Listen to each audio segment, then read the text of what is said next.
네, 먼저 광고 말씀을 좀 드리겠습니다. 밖에 나가실 때 계단이 많이 미끄럽습니다. 내려가실 때 좀 조심히 내려가 주시기 바라고, 날씨가 추우니까 건강 유의하시기 바랍니다.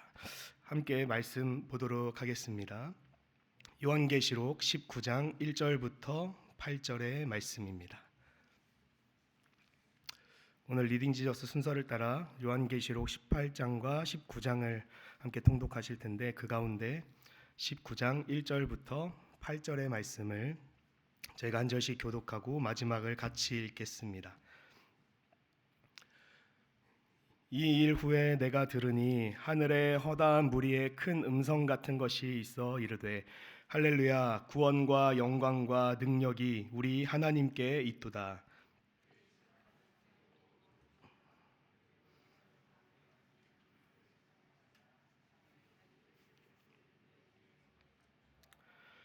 두 번째로 할렐루야 하니 그 연기가 세세토록 올라가더라.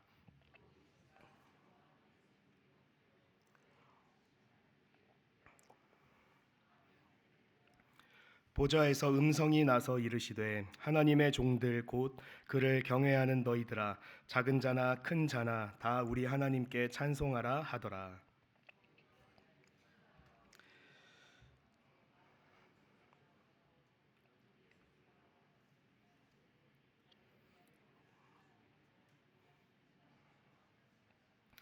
우리가 즐거워하고 크게 기뻐하며 그에게 영광을 돌리세.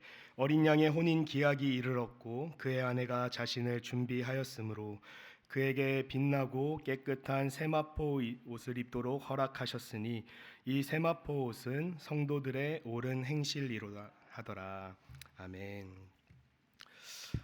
할렐루야라는 단어의 뜻을 아십니까? 하나님을 찬양하라라는 히브리어 단어입니다.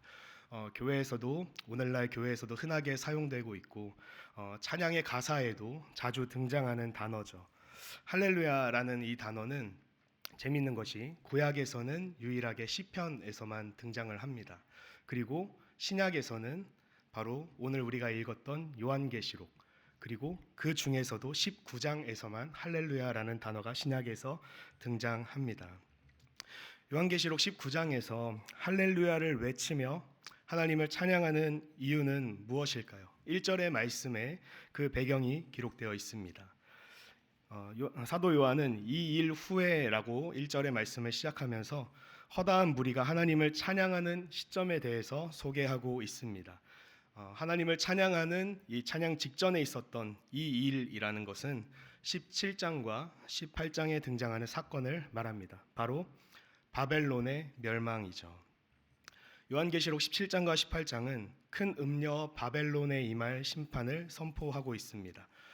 하나님을 대적하며 쾌락을 추구하던 이 세상의 권세를 하나님께서 공의로 심판하실 것이고, 곧이어 하늘에서는 허다한 무리가 하나님을 찬양하는 소리가 들리기 시작합니다. 할렐루야라고 시작하는 이 찬양의 내용은 하나님의 의로우신 심판을 찬양하는 고백입니다. 2절의 말씀을 한번 다시 보시겠습니다. 찬양의 내용이 이렇게 기록되어 있죠. 그의 심판은 참되고 의로운지라 음행으로 땅을 더럽게 한 큰 음녀를 심판하사 자기 종들의 피를 그 음녀의 손에 갚으셨도다 하고, 먼저 이 허다한 무리들은 할렐루야라고 외치며 하나님의 심판이 참되고 의롭다라고 찬양하고 있습니다. 이 말은 하나님의 심판이 진실하시다라는 것을 의미하고, 또 의로우신 하나님의 성품에 잘 부합한다라는 것을 의미합니다. 다시 말해서 하나님께서 심판을 통해 하나님의 의로우심, 하나님의 참되심을 드러내셨다는 것을 의미합니다.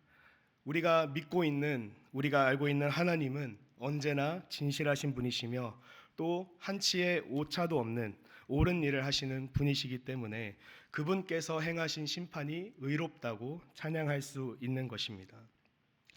지금까지 큰 음녀라고도 불렸던 바벨론은 끊임없이 음행으로 땅을 더럽게 했습니다. 더럽게 했다라는 이 성경의 단어의 원어를 살펴보면 단 한 번 땅을 더럽힌 것이 아니라 지속적으로 이 땅을 더럽히고 또 타락시켰음을 의미합니다.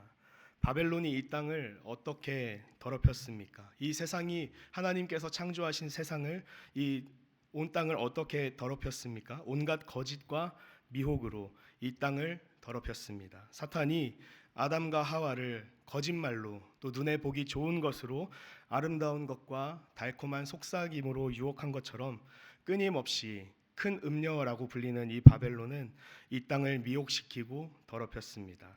또 2절 하반절에 기록된 것처럼 하나님의 종들의 피를 흘림으로써 이 땅을 더럽혔습니다. 하나님께서는 선지자를 보내셔서 끊임없이 하나님의 말씀을 선포하게 하셨죠. 더럽혀진 이 땅 가운데 하나님의 복음을 전하고 또 회개의 메시지를 전하게 하셨습니다. 하지만 하나님을 대적하는 이 세상은 그 선지자들의 말에 귀를 기울이지 않았습니다. 오히려 진리를 전하고 회개를 촉구하는 이 선지자들을 죽여서 그들의 피로 이 땅을 더럽혀 왔습니다. 마침내 하나님의 최후 심판이 이 땅 가운데 임할 때 하나님께서는 자기 종들의 피를 흘린 이 바벨론을 다시 그들에게 갚으시고 또 공의의 심판, 하나님께서 행하신 이 공의의 심판을 하늘의 허다한 무리가 찬양할 수밖에 없는 것입니다.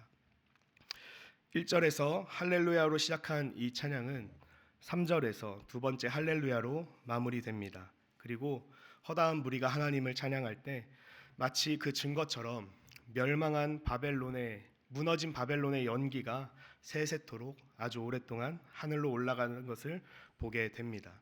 하나님께서 행하신 엄중하고도 확실한 심판이 바벨론을 철저히 멸망시켰고 그 심판에 한치의 오류도 없음을 모든 사람이 찬양하고 있습니다. 이어서 4절의 말씀을 보시면 24장로와 또 내 생물이 다시 한번 하나님을 찬양하며 아멘 할렐루야라고 고백하고 있습니다. 할렐루야가 하나님을 찬양하라라는 의미였다면 아멘이라는 단어는 앞에 선포한 그 내용에 적극적으로 동의하는 것을 의미합니다. 그래서 허다한 무리가 하늘에서 하나님의 공의로우신 심판을 찬양한 것처럼 24장로와 내 생물로 표현되는 온 땅에 하나님께서 창조하신 피조물들이 그 찬양에 동의하고 다시 한번 하나님을 찬양하는 모습을 볼 수 있는 것입니다. 이어서 보좌로부터 들리는 음성 역시 작은 자나 큰 자나 모두 하나님께 찬송하라라고 명령합니다. 이 고백은 마치 할렐루야가 기록된 또 다른 성경 시편의 내용을 떠올리게 합니다. 시편의 마지막 구절 150편 6절에 호흡이 있는 자마다 여호와를 찬양할지어다 할렐루야라고 시편을 마치고 있죠. 하나님께서 이 땅 가운데 공의로운 심판을 행하셨다라는 것을 찬양하고 또 모든 만물이 호흡이 있는 자마다 그 하나님을 찬양하는 것이 마땅하다라고 그 하늘의 허다한 무리와 24장로 내 생물이 고백하고 있는 것입니다. 1절에서 4절의 말씀은 하늘과 땅의 모든 성도가 마치 할렐루야로 시작하고 할렐루야로 마치는 합창곡을 부르는 것 같습니다. 그리고 5절에서는 이 말씀을 지금 읽고 있는 우리도 작은 자나 큰 자나 모두 하나님을 찬송하라고 명령하고 있습니다. 사랑하는 정연의 성도 여러분, 우리도 마땅히 하나님의 공의로우신 심판을 찬양하는 이 찬양에 동참하기를 소망합니다. 아직 하나님의 최후 심판은 이 땅 가운데 실현되지 않았지만 우리는 이미 하나님의 심판이 참되고 의로운 심판이 될 것을 믿고 있기 때문입니다. 우리는 이 땅을 더럽힌 큰 성 바벨론에 의해서 많은 고난을 겪고 힘든 시간을 신앙으로 인하여 때로는 어려운 인생을 살아가고 있지만 결국 하나님께서 우리의 모든 눈물을 닦아주시고 공의로운 심판으로 갚아주실 것을 믿기 때문입니다. 우리에게는 하나님께서 주신 승리가 보장되어 있습니다. 그래서 우리는 날마다 할렐루야를 외치며 찬양할 수 있는 것입니다. 6절에서는 또 다른 할렐루야 찬양이 시작됩니다. 1절부터 5절까지는 하나님의 의로우신 심판을 찬양했다면 6절부터 8절의 찬양은 하나님의 통치와 어린 양의 혼인 잔치를 선포하고 있습니다. 다시 한번 6절에서 할렐루야라는 고백으로 하나님을 찬양하죠. 함께 하나님을 찬양합시다라는 할렐루야 뒤에 왜 또 하나님을 찬양해야 하는지 그 이유를 제시하고 있습니다. 우리가 하나님을 찬양해야 하는 이유는 전능하신 하나님께서 통치하시기 때문입니다. 원어상으로는 이제 하나님께서 다스리시기 시작할 것이다 라는 의미가 더 가까울 것 같습니다. 따라서 이 선포는 큰 음녀 바벨론이 하나님의 심판으로 완전히 멸망하고 동시에 공중의 권세 잡은 사탄의 권세가 모두 땅에 떨어지며 그리고 하나님께서 온 우주를 완전히 다스리시는 하나님의 우주적 통치가 실현될 것을 선포하는 찬양입니다. 로마 황제 치하에서 극심한 박해를 받고 있던 이 초대교회 성도들은 하나님 나라의 완성을 간절히 기다렸습니다. 그리고 하나님 나라를 의미하는 것이 바로 하나님의 통치하심, 하나님의 다스리심입니다. 지금 우리를 박해하는 로마의 황제가 아니라 하나님께서 우리의 세상을 다스리실 그 날을 날마다 기다려 왔습니다. 그래서 지금 요한계시록 19장에서 하나님께서 마침내 모든 세상의 세력들, 하나님을 대적하는 세력들을 굴복시키시고 하나님의 나라를 완성하실 것은 세상 권세 아래에서 살고 있는 초대교회 성도들에게 큰 위로와 소망이 되었을 것입니다. 하나님의 통치를 찬양해야 한다면 또 하나님을 찬양해야 하는 이유가 7절에 기록되어 있습니다. 우리가 즐거워하고 크게 기뻐하며 그에게 영광을 돌리세 어린 양의 혼인 기약이 이르렀고 그의 아내가 자신을 준비하였으므로. 우리는 어린 양의 혼인 잔치가 다가왔고 그의 아내가 자신을 준비했기 때문에 하나님을 찬양해야 합니다.